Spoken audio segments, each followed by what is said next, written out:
Hey everyone, and welcome back. So a few days ago, I came across a trailer on YouTube. And when I first started watching it, I was like, oh my god, are we actually getting a new Castlevania game done with a retro style?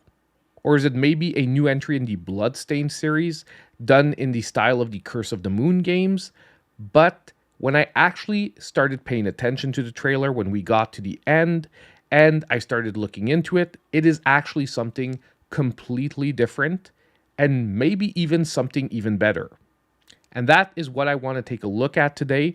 So just remember, as we jump in, if you are liking the video, hit that like button and subscribe if you aren't already.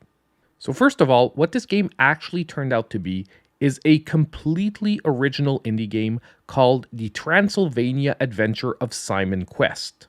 It's been published by Retroware and developed by Programmancer, which, if you don't know, just gave us the awesome Prison City, another amazing retro-style game. And rather than an actual new version of Castlevania or new take on Castlevania, this is actually a parody of Castlevania, giving it a humoristic and almost insane take on the classic Castlevania storyline. I mean, just listen to this breakdown of the storyline, it says it all. After his rival, Stan Helsing, you want to make sure to not have those copyright problems, defeated Dracula, Simon felt cheated.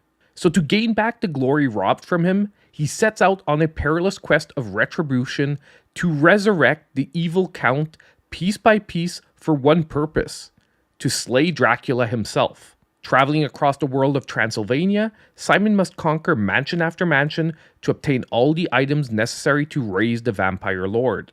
Surely, nothing will stop him from getting the credit he deserves.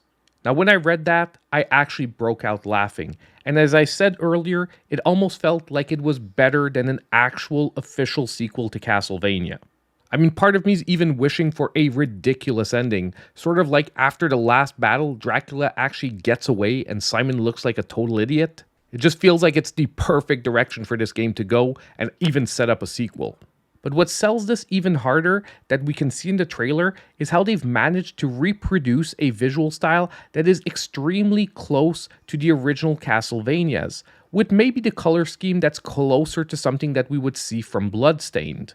And then when we continue on and we take a look at the key features that they're announcing for the game, like an always active day-night cycle, which is a total throwback to Castlevania 2, achievements, customizable difficulty and other adjustable settings, discoverable mini-games that are spread throughout Transylvania, and even what they call the Richter slide kicking, this game looks like it's going to be a totally awesome experience.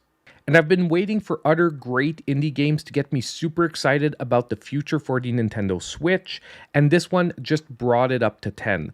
I mean, already Operation Galuga, the new Contra game, had me super excited. Well, this one is almost matching that level. And if you look at the trailer closely, I really think this is going to be delivering an amazing comedic experience because they seem to be going very heavy on the ham here. Like when you slide kick the huge ball back to the knight, the expression that hits his face, or the totally ridiculous sign above the church that says no Draculas allowed. Personally, I love a good retro game that doesn't try to take itself too seriously. Now there is one thing, however, that is sort of a small downer.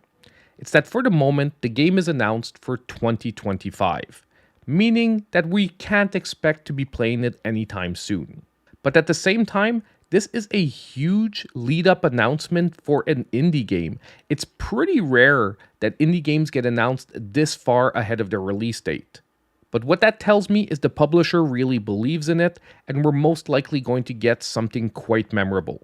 But there is one last issue I think this brings up before we actually close out this video. And that's the fact that, to my knowledge, this is one of the first official games announced for 2025 that will be coming to the Nintendo Switch, because everyone's expecting the successor to come out this year. Now, I don't want to read too deeply into this because there are a lot of possibilities here. And I absolutely don't think this means that we're not getting a Switch successor this year, but maybe it's pointing to the fact that some developers out there already know that the next Switch will be retro compatible. Or at the same time, You know what? It could just be an indie developer knowing that the install base is already there for the Switch, and even if the successor is out there, you know what? The game is most likely still gonna sell on the regular Switch, and they can always port a version to the newer console later on. But I do think it's food for thought that we are already starting to get games announced for the Nintendo Switch in 2025.